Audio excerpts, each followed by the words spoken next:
Hello friends, ഇന്ന് നമ്മൾ നോക്കുന്നത് നമ്മൾ വയറിങ്ങിന് ഉപയോഗിക്കുന്ന സമയത്ത് ഏതൊക്കെ പൈപ്പുകളാണ്, എത്ര മോഡ്യൂളിൻ്റെ ബോക്സുകൾ, എത്ര മോഡ്യൂൾ എന്ന് പറഞ്ഞാൽ ഒരു മോഡ്യൂൾ എന്ന് എന്താണ് എന്നുള്ള ഡീറ്റെയിൽസ് കാര്യങ്ങളാണ് നമ്മൾ ഇന്ന് നോക്കാൻ പോകുന്നത്. നമ്മൾ ഈ കാണുന്ന പോലെ തന്നെ രണ്ട് പൈപ്പുകളാണ് നമ്മൾ മെയിനായിട്ട് ഉപയോഗിക്കുന്നത്. ഒന്ന് 25mm പൈപ്പ്, അത് 1 inch pipe. 20mm pipe 3/4 inch pipe എന്നാണ് നമ്മൾ പറയുന്നത്. അതായത് പ്ലംബിങ്ങിൻ്റെ വ്യത്യാസമുണ്ട്. ഇത് നമ്മൾ വയറിങ്ങിന് ഉപയോഗിക്കുന്ന പൈപ്പാണ് വരുന്നത്. അതായത് 20mm പൈപ്പും 25mm പൈപ്പ്. 20mm എന്ന് വെച്ചിട്ടുണ്ടെങ്കിൽ ആ ചെറിയ പൈപ്പ്, 25 എന്ന് പറയുന്നത് 1 ഇഞ്ച് പൈപ്പ്, ഇച്ചിരി വലിയ പൈപ്പ്. മെയിൻ സർക്യൂട്ട് കാര്യങ്ങളൊക്കെ പോകുന്നത് നമ്മൾ 25 1 ഇഞ്ച് പൈപ്പിലൂടെയാണ് വരുന്നത്. കണ്ടോ, ഇത് നിങ്ങൾ കാണുന്ന പോലെ തന്നെ ഇത് 25mm പൈപ്പാണ്. ഇത് 20 സെൻറ്ററിൽ കാണുന്ന 20mm പൈപ്പാണ് ഈ കാണുന്നത്.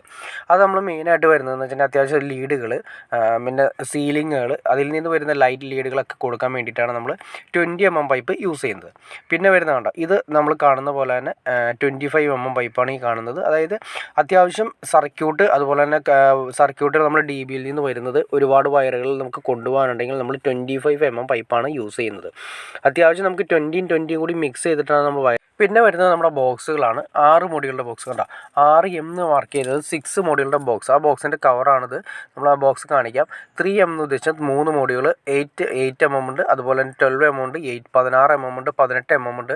അങ്ങനെ ഇത് കാണുന്നുണ്ടോ, നിങ്ങൾ ഇത് കണ്ടോ, ഈ ബോക്സാണ് നമ്മൾ ഉപയോഗിച്ചിരിക്കുന്നത്. അതിൻ്റെ കറക്റ്റായിട്ട് അതിൻ്റെ ബാക്കിൽ എല്ലാ ബോക്സിലും ഇങ്ങനെ മാർക്ക് ചെയ്തിട്ടുണ്ടാവില്ല, ചിലതിൽ മാർക്കും 8 മോഡ്യൂൾ എന്നാണ് മാർക്ക് ചെയ്തത്. 8 മോഡ്യൂൾ എന്ന് വെച്ചാൽ 8 സ്വിച്ച് നമുക്ക് ഇതിൻ്റെ അകത്ത് വെക്കാം എന്നാണ് കറക്റ്റായിട്ട് 8 മോഡ്യൂൾ എന്ന് ഉദ്ദേശിക്കുന്നത്. അപ്പോൾ ഒരു പ്ലഗ് സോക്കറ്റ് എന്ന് പറയുന്നത് 2 മോഡ്യൂളായിട്ട് കൂട്ടുന്നത്. അപ്പോൾ നമുക്ക് അങ്ങനെ കണക്ക് കൂട്ടേണ്ടി വരും. ഇപ്പോൾ 8 സ്വിച്ച് വയ്ക്കുന്ന അത് വരുന്ന ബോക്സാണ് നമ്മൾ ഈ കൊടുത്തിരിക്കുന്ന 8 മോഡ്യൂളിൻ്റെ ബോക്സ്. ഇത് നമ്മൾ 3 മോഡ്യൂളിൻ്റെ ബോക്സാണ് കേട്ടോ. 3, അതായത് 3 എന്ന് വെച്ചാൽ 3 സ്വിച്ച് നമുക്ക് കൊടുക്കാം. അപ്പോൾ ഒരു പ്ലഗ് ആകുമ്പോൾ, ഒരു പ്ലഗ് എന്ന് പറയുന്നത് 2ഉം പിന്നെ 1 കൂടുമ്പോൾ 3ആയി. ഇത് 6 മോഡ്യൂളിൻ്റെ ബോക്സ്. 6 മോഡ്യൂളിൻ്റെ ബോക്സ് എന്ന് ചിലയിലാണ് മാർക്ക് ചെയ്തിട്ടുണ്ടാവുള്ളൂ. 6 മോഡ്യൂളിൻ്റെ ബോക്സ് എന്ന് പറയുമ്പോൾ 6 സ്വിച്ച് നമുക്ക് കൊടുക്കാം. അപ്പോൾ സ്വിച്ചിന് ഒരു മോഡ്യൂൾ, പ്ലഗിന് വരുന്ന പ്ലഗ് സോക്കറ്റ് വരുന്ന സമയത്ത് 2 മോഡ്യൂൾ. അപ്പോൾ നമ്മൾ അതിനനുസരിച്ച് കുറയ്ക്കണം. ഇത് നമ്മൾ ബെൻഡ് കാര്യങ്ങൾ ജസ്റ്റ് ഒന്ന് നോക്കാം. നമ്മൾ മെയിനായിട്ട് ഉപയോഗിക്കുന്ന 20mm ബെൻഡാണ് ഈ കാണുന്നത്. അതിൻ്റെ പൈപ്പാണ് ഈ കാണുന്നത് 20mm പൈപ്പ്.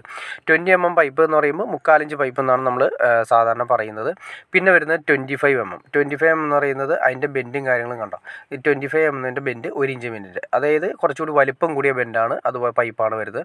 അപ്പോൾ അതിൻ്റെ ബെൻഡുകളാണ് നമ്മൾ ഏറ്റവും കൂടുതൽ യൂസ് ചെയ്യേണ്ടത്. വയറിങ്ങിന് ഉപയോഗിക്കുന്ന സമയത്ത് എൽബോകളൊന്നും ഉപയോഗിക്കാതിരിക്കുക. കാരണം വെച്ചിട്ടുണ്ടെങ്കിൽ വയറ് വലിക്കുന്ന സമയത്ത് ടൈറ്റ് ആവാനുള്ള ചാൻസസ് കൂടുതലാണ്. വയറ് വലിച്ചാൽ കിട്ടില്ല കൺസീൽ ചെയ്തകത്ത്. അപ്പോൾ ബെൻഡുകളാണ് നമ്മൾ ഉപയോഗിക്കേണ്ടത്. വളരെ സിമ്പിളായിട്ട് അതിൻ്റെ അകത്തൂടെ വയറ് സിമ്പിളായിട്ട് വരണമെങ്കിൽ ബെൻഡുകളാണ് ഉപയോഗിക്കേണ്ടത്. ഓപ്പൺ വയറിങ് തന്നെ സാധാരണ ആളുകൾ എൽബോ ഉപയോഗിക്കാറുണ്ട്. പക്ഷേ എന്നിരുന്നാൽ തന്നെ കൺസീൽഡ് ഉപയോഗിക്കുന്ന സമയത്ത് ഒരിക്കലും എൽബോ യൂസ് ചെയ്യരുത്. എൽബോയിൽ നമുക്ക് വലിച്ചാൽ കിട്ടില്ല. ബെൻഡുകളാണ് എപ്പോഴും നമ്മൾ വയറിങ്ങിന് വേണ്ടിയിട്ട് യൂസ് ചെയ്യേണ്ടത്. അപ്പോൾ നമ്മൾ മെയിനായിട്ട് ഒരു വയറിങ്ങിൻ്റെ സിസ്റ്റം, വീടിൻ്റെ വയറിങ്ങിൽ ഉപയോഗിക്കുന്ന മെയിൻ പൈപ്പ് എന്ന് 20mm പൈപ്പും 25mm പൈപ്പ്. 20 എന്ന് വെച്ചാൽ 3/4 ഇഞ്ച് പൈപ്പ്, 25 എന്ന് 1 ഇഞ്ച് പൈപ്പ്. പിന്നെ നമ്മൾ വരുന്ന മോഡ്യൂളിൻ്റെ ബോക്സുകളാണ്. അത് സ്റ്റെയിൻലെസ് സ്റ്റീൽ ഉപയോഗിക്കാണ്ട്, GA ഉപയോഗിക്കാണ്ട്. അപ്പോൾ നമ്മുടെ ബഡ്ജറ്റ് അനുസരിച്ച് നമുക്ക് സ്റ്റീലിൻ്റെ വേണമെങ്കിൽ സ്റ്റീലിൻ്റെ ഉപയോഗിക്കാം. അതല്ല നോർമൽ ലെവലിൽ GA വേണമെങ്കിൽ GA ഉപയോഗിക്കാം. ഈ കാണുന്ന എല്ലാം തന്നെ GAയുടെയാണ്. സ്റ്റെയിൻലെസ് സ്റ്റീലിനെ കുറിച്ച് നിങ്ങൾക്ക് അറിയണമെന്ന് താല്പര്യമുണ്ടെങ്കിൽ ഡിസ്ക്രിപ്ഷനിൽ ഞാൻ അതിൻ്റെ ഡീറ്റെയിൽസ് കാര്യങ്ങൾ കൊടുത്തേക്കാം, അല്ലെങ്കിൽ കമൻറ്റ് ചെയ്താൽ മതി. അപ്പോൾ ഒരിക്കലും തുരുമ്പെടുക്കാത്ത ബോക്സുകളാണ്.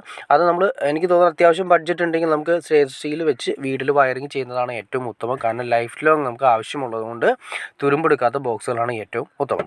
ഓക്കെ ഫ്രണ്ട്സ്, അപ്പോൾ നിങ്ങൾക്ക് ഈ വീഡിയോ ഉപകാരപ്പെട്ടു ഞാൻ വിചാരിക്കുന്നു. ഇനി എന്തെങ്കിലും ഡൗട്ട്സോ കാര്യങ്ങളോ ഉണ്ടെങ്കിൽ തീർച്ചയായിട്ടും കമൻറ്റ് ചെയ്യാൻ മടിക്കരുത്. അതുപോലെ ഷെയർ ചെയ്യാനും മടിക്കരുത്. സബ്സ്ക്രൈബ് ചെയ്യാൻ മടിക്കരുത്. എനിക്ക് തോന്നുന്നു കാണുന്ന എല്ലാവരും തന്നെ സബ്സ്ക്രൈബ് ചെയ്യാതെ കാണുന്നതെന്ന് തോന്നുന്നു. തീർച്ചയായിട്ടും സബ്സ്ക്രൈബ് ചെയ്തേക്കാം ഫ്രണ്ട്സ്. എന്നാലും നമുക്ക് ഇതുപോലുള്ള വീഡിയോസ് ചെയ്യാനുള്ള ഒരു ഇൻസ്പിറേഷൻ ലഭിക്കുകയുള്ളൂ. അപ്പോൾ അതുപോലെ തീർച്ചയായിട്ടും സബ്സ്ക്രൈബ് കൂടി ചെയ്തേക്കുക, ലൈക്കും കൂടി ചെയ്തേക്കുക, ഷെയറും കൂടി ചെയ്തേക്കുക. ഓക്കെ ഫ്രണ്ട്സ്, അടുത്ത വീഡിയോയിൽ കാണുന്നവരെ okay. There was once a day that I would pray for you. I'd go and misbehave just so you'd notice too. Sneaking looks up and down from across the room. And damn, what a hell of a view. I feel good, you look great, I like you, I can't wait. A first time, a first date, you